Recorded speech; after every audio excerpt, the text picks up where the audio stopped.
Recuerdo que con mis 18 años, recién llegado al seminario, la pregunta que más se repitió cuando conocí a mis compañeros es ¿cómo ha sido tu vocación? ¿Y cómo ha sido tu vocación?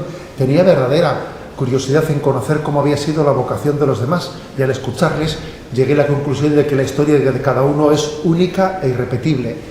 Te invito a reflexionar en esta charla sobre lo que es la vocación y el discernimiento vocacional.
La vocación, ¿qué misterio es la vocación? ¿Cómo comprenderla?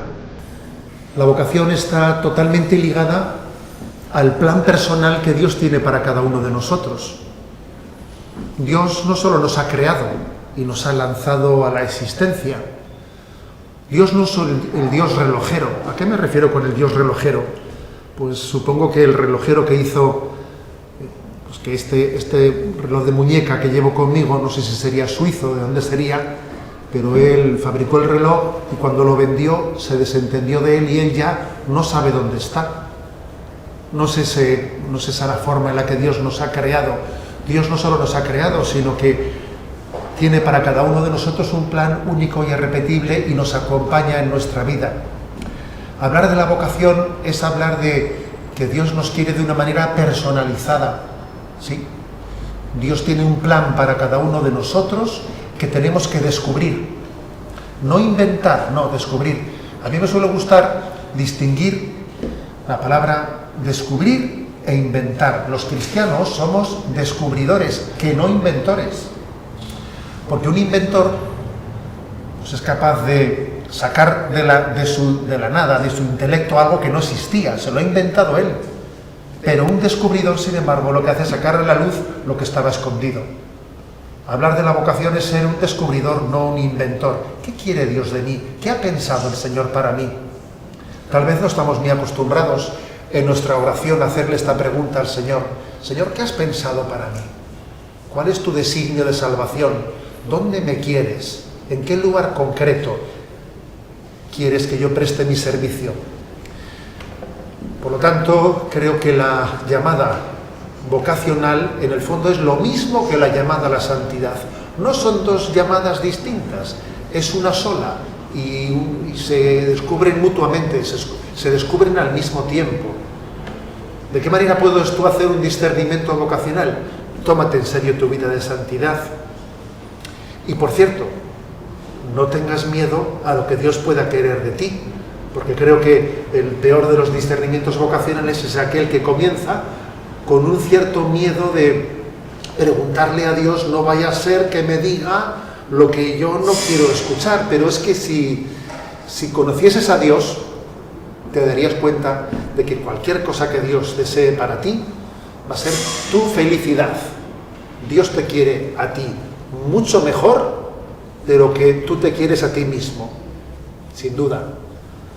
El amor de Dios no solo nos quiere mucho, sino nos quiere bien. Quererse bien no es tan sencillo. A veces nosotros tenemos mucho amor propio, pero nos queremos mal. Estas son las premisas. Creo que para partir desde un texto evangélico, os propongo un texto que igual a alguno le llama la atención, que es el texto de el tesoro escondido. Dice el Evangelio que alguien fue a un campo y encontró allí un tesoro escondido y era tan valioso que dijo, voy a vender todo lo que tengo porque este es el chollo de mi vida. Vendo todo y compro este lugar donde está el tesoro. Es la apuesta, vamos, esta ha sido la lotería, como se dice en España por lo menos, la lotería, me ha tocado la lotería, es la apuesta más importante que he hecho en toda mi vida, porque he descubierto un gran tesoro. Eso es la vocación. A veces hoy en día, cuando se habla de la vocación, es muy frecuente que la gente se fije en qué ha renunciado uno. Ah, tú te has casado, entonces no puedes ir con otras mujeres. Tú eres sacerdote, entonces no puedes casarte. Muchas veces se habla de la vocación en un término, fijándonos, poniendo el acento de la renuncia que conlleva la vocación. Y no nos hemos fijado en el regalo que tiene la vocación, en el gran tesoro escondido que has descubierto, y al lado del cual merecía la pena vender todo el resto para poder hacerse con ese gran tesoro. Creo que también hay que decir que ese descubrimiento de la vocación, en cada caso, tiene unos tiempos, tiene unos modos, y uno, según va buscando la voluntad de Dios en su vida, cada sí que va pronunciando le capacita para el siguiente sí. Uno descubre que Dios quiere de mí esta vida de oración, y esto me capacita para la siguiente, una vida de renuncia, y esa vida de renuncia me capacita. Cada paso que damos en la vida espiritual nos va capacitando para conocer mejor la voluntad de Dios en nuestra vida. La Virgen María, supongo que cuando el Señor le llamó en un primer momento, y cuando dijo su sí, no era consciente de todo lo que le venía después, no era consciente. En aquel momento ella no suponía que se iba a ver al pie de la cruz, sujetando a su hijo en esa imagen de la piedad, ¿no? Pero sin embargo, el sí que pronunció le capacitó para el siguiente momento y para el siguiente momento. Permitidme un breve excursus, que yo a veces, con cierta frecuencia he utilizado en la predicación para hacer ver de cómo tenemos que ir creciendo, ¿no? en ese sí concatenado, porque los síes a la voluntad de Dios se concatenan. Recuerdo en una ocasión, pues un funeral en el que yo estaba predicando sobre que en la vida de un hombre hay distintas dimensiones, y una es la dimensión física, y obviamente la salud física pues alcanza una plenitud pues en una determinada edad, y luego viene la cuesta abajo, viene ya poco a poco pues el desgaste físico, pues con 20 y pocos años se llega un poco a la plenitud física, ya no nos encontramos en la primera liga, en la primera división de la NBA a jugadores de 40 y pico años, ya no existen ya. Psicológicamente supongo que se alcanza la plenitud un poco más tarde, pues quizás con 40 años uno alcanza un poco su seguridad psicológica, pero ya después ya comienza poco a poco el desgaste. Cuando alguien se queda sin trabajo con 60 años suele tener una dificultad especial en buscar otro trabajo, porque sabe que su época de plenitud ha pasado. Y espiritualmente, ¿en qué momento de la vida se alcanza esa plenitud después de la cual viene ya el descenso? Pues obviamente la respuesta es que espiritualmente estamos siempre creciendo, que todavía nuestro sí a Dios tiene que descubrir nuevas matices de su llamada. Con Dios todavía no hemos alcanzado esa plenitud de apertura a su llamada. Esta es, por lo tanto, la clave de la vocación. No es un momento puntual que acontece en la adolescencia, no. Yo mismo todavía, el que os habla, aunque obviamente mi vocación es la vocación de ser presbítero, obispo de la Iglesia, voy descubriendo día a día matices de qué manera me quiere el Señor como pastor en su servicio. Es verdad que también hay personas que Dios pone en el camino de nuestra vida que nos ayudan a ir descubriendo la vocación. Eso también está presente en determinados pasajes evangélicos. Y pasajes evangélicos, como por ejemplo el primer capítulo de Juan, cuando tiene lugar el llamamiento a los primeros discípulos de Jesús, en el que había algunos embajadores que se presentan ante ellos y le dicen, le llevaron ante Jesús. Sí, hay personas que nos ayudan a descubrir nuestra vocación, pero aunque existan esos embajadores, es cada uno personalmente el que tiene que hacer ese discernimiento. Aspectos importantes para el discernimiento en la pastoral vocacional. En primer lugar, creo que es importante que entendamos que cuando Dios llama, Dios capacita. Hay una famosa frase de San Agustín que dice: Dios no llama a los capacitados, sino que capacita a los que llama. Eso os lo digo yo por experiencia propia. Yo, por ejemplo, pues con lo tímido que era yo en mi adolescencia, si me llegan a haber dicho que estaba delante de una cámara hablando, yo creo que me hubiese dado mal y no hubiese ido al seminario. Recuerdo perfectamente en mi adolescencia, en mi timidez, que sonaba el teléfono y me iba yo a otro cuarto por no coger el teléfono, y mi madre pues me reñía y me decía: pero ¿qué va a ser de ti el día de mañana? Tienes que coger el teléfono, tienes que dar cara a la vida, ¿no? Quiero decir, verdaderamente, Dios no llama a los capacitados, sino que capacita a los que llama. Por lo tanto, la vocación no está ligada a las capacidades. Dios, cuando llama, da su gracia.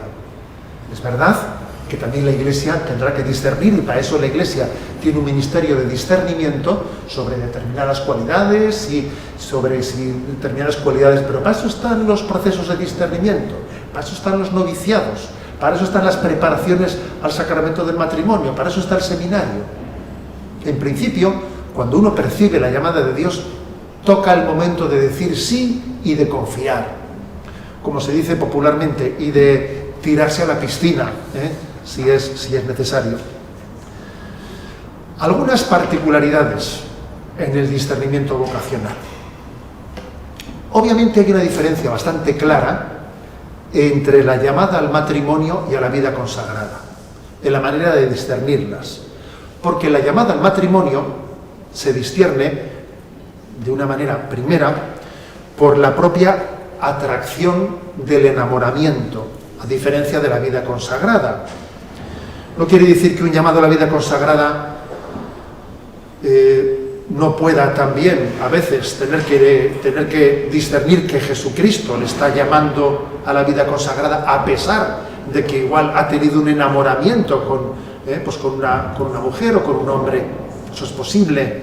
Es posible que exista una lucha entre una posible atracción de enamoramiento al mismo tiempo que alguien esté siendo llamado, ¿no?, a la vida consagrada. Sí, Dios puede pedir esa prueba. Pero lo lógico es que el que esté llamado a la vocación matrimonial experimente esa llamada al matrimonio desde sencillamente la experiencia de haberse sentido enamorado. En segundo lugar, el discernimiento del matrimonio, que obviamente, ¿no?, pues se hace partiendo de ese enamoramiento, lógicamente tiene que tener un proceso posterior. Esta es la persona que me ayuda a acercarme a Dios. Me gustaría que esta persona fuese la madre o el padre de mis hijos. O por el contrario, veo que es una persona que, aunque sienta una atracción hacia ella, en el fondo no me ayuda a acercarme a Dios. Lógicamente, después de un enamoramiento, tendrá que haber un discernimiento, y el enamoramiento no es el criterio último, el criterio último es el discernimiento.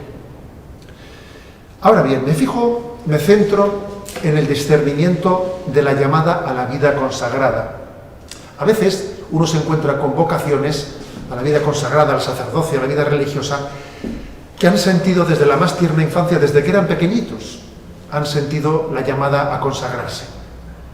Y, por cierto, no suelen ser ni mucho menos las vocaciones menos maduras. Muchas veces, cuando alguien desde pequeñito sintió esa llamada a querer consagrarse a Dios, puede ser un indicio de una vocación muy madura.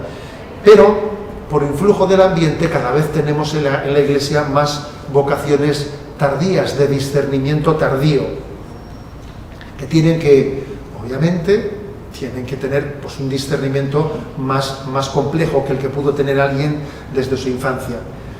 Quizás una clave muy, muy luminosa, ¿no?, para distinguir cuando alguien es llamado a la vida consagrada, es cuando alguien, ante el horizonte de una posible renuncia en la pobreza, en la castidad, en la obediencia, ante ese horizonte de tener que venderlo todo para comprar ese tesoro que ha descubierto, en vez de sentirlo como un peso que no puede llevar, lo percibe como una paz y una alegría que solamente pueden explicarse porque haya recibido la llamada de Dios. Dice San Ignacio de Loyola, en su discernimiento de espíritus, que cuando la voluntad de Dios se nos da, siendo costosa y conllevando cruz, nos da paz y alegría, es un signo de que el Espíritu de Dios está ahí presente. Sin duda, un criterio también de autenticidad de esa vocación es la perseverancia. El hecho de que no sea un momento puntual en el que uno ha percibido una llamada, sino que es un sí sostenido, un sí sostenido. Y obviamente el criterio definitivo para saber si una vocación es verdadera es que sea la propia Iglesia, que tiene el ministerio de discernir la autenticidad de las vocaciones, la que, después de haber tenido unos procesos formativos, la que nos diga: sí, te vemos como sacerdote, sí, vemos que tienes indicios verdaderos de haber sido llamado por el Señor. Uno tiene que confiar en la palabra de la Iglesia, en ese ministerio de discernimiento que tiene. Y a veces, por cierto, a veces ocurre que hay personas que han recibido por parte de la Iglesia un discernimiento negativo, porque la Iglesia no les ve que tengan las cualidades, ¿no?, o que tengan esa vocación de haber sido llamados, y sin embargo se empeñan en querer, cuando en el fondo se olvidan de que somos descubridores y no inventores de nuestra propia vocación. Una pregunta que con mucha frecuencia yo he escuchado así en los encuentros con los jóvenes: ¿existe una vocación a la soltería? Porque bueno, hablamos de la vocación de los que están llamados al matrimonio y de la vocación de los que están llamados a la vida consagrada. Bueno, ¿y los solteros qué pasa con ellos? Parece que están en terreno de nadie. ¿Se ha olvidado Dios de los solteros? ¿Existe una vocación a la soltería? Y bueno, hay que decir que ciertamente en la Sagrada Escritura y no existe tal llamada explícita a la soltería, ni tampoco en la tradición de la Iglesia.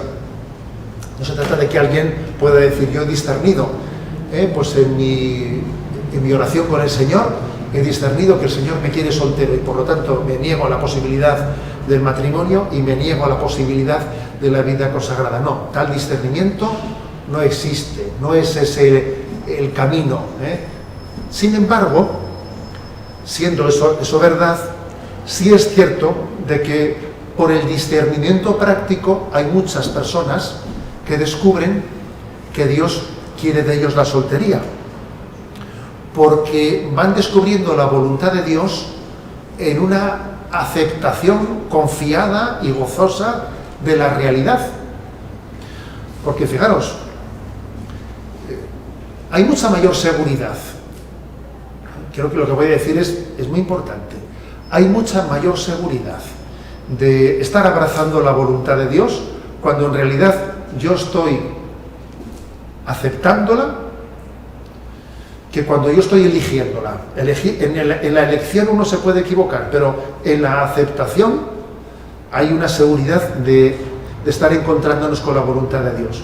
Por lo tanto, tantas personas existen, ¿no?, como sabemos que existen, que por motivos diversos, porque a veces han entregado profesionalmente a determinados retos que les han conllevado una entrega profesional tan grande que igual no han podido prodigarse en una vida social que les haya abierto a un matrimonio. O otras personas que porque se han desarrollado en ambientes complicados, han visto que era muy difícil poder hacer un planteamiento matrimonial en unos parámetros con un mínimo de garantía. Y también hay personas que, porque en su psicología son muy dubitativas y muy inseguras, han tenido, ¿no?, la cruz de su inseguridad que les ha podido llevar a la soltería. Sin embargo, fijémonos bien, el caso es que cuando uno acepta determinadas circunstancias y se abraza, entiende que también, por supuesto, Dios quiere para todas las personas solteras, quiere para ellas un designio de santidad, y las quiere hacer además muy fecundas en el apostolado, porque obviamente una persona soltera tiene una capacidad y una disponibilidad y una potencialidad para el apostolado muy superior de la que puede tener alguien en otra circunstancia de su vida, ¿sí? Yo invito también, ¿no?, a todos los solteros a que se sientan vocacionados y no frustrados, porque es frecuente ver a personas solteras que arrastran cierta frustración, porque no han terminado de descubrir, de aceptar, de abrazar, de que Dios tiene un designio para ellos, un designio personal de encuentro con Jesucristo. Más aún, me atrevería a decir que un soltero tiene una vocación más semejante a la del consagrado que a la del casado, porque el soltero que vive su vida con un planteamiento de santidad y que sabe ya que por su edad, etcétera, no tiene perspectiva de matrimonio, ni tampoco se siente llamado a la vida consagrada, ese soltero, en el fondo, tiene una unión de consagración directa con Jesucristo en su bautismo, tiene una esponsalidad directa con Jesucristo. Porque fijémonos bien, lo que distingue la vocación del consagrado de la vocación del casado, ¿qué es? Cuando un chico le dice a una chica, ¿me quieres?, ¿qué le está preguntando? Hombre, también le quiere a su padre, también le quiere a sus hermanos, también le quiere... No, ya lo sé que también quiere, pero yo me refiero a que hay una parte de tu corazón que solamente se puede entregarle a una chica, no a dos chicas, y te estoy preguntando cuando me dices, si me quieres, si esa parte indivisible de tu corazón es para mí o es para otra, o para otro. Pues bien, eso que en el matrimonio se dice, yo te quiero a ti, y lo indivisible de tu corazón lo entrego a ti, en la vida consagrada hay una entrega directa, esponsal a Jesucristo de ella. Por supuesto que también un esposo, un marido y una mujer quiere a Jesucristo, pero su unión esponsal con Jesucristo es a través de su esposa. Su esposa, su esposo, es un sacramento de su unión con Jesucristo, mientras que el consagrado tiene directamente una esponsalidad con Jesucristo.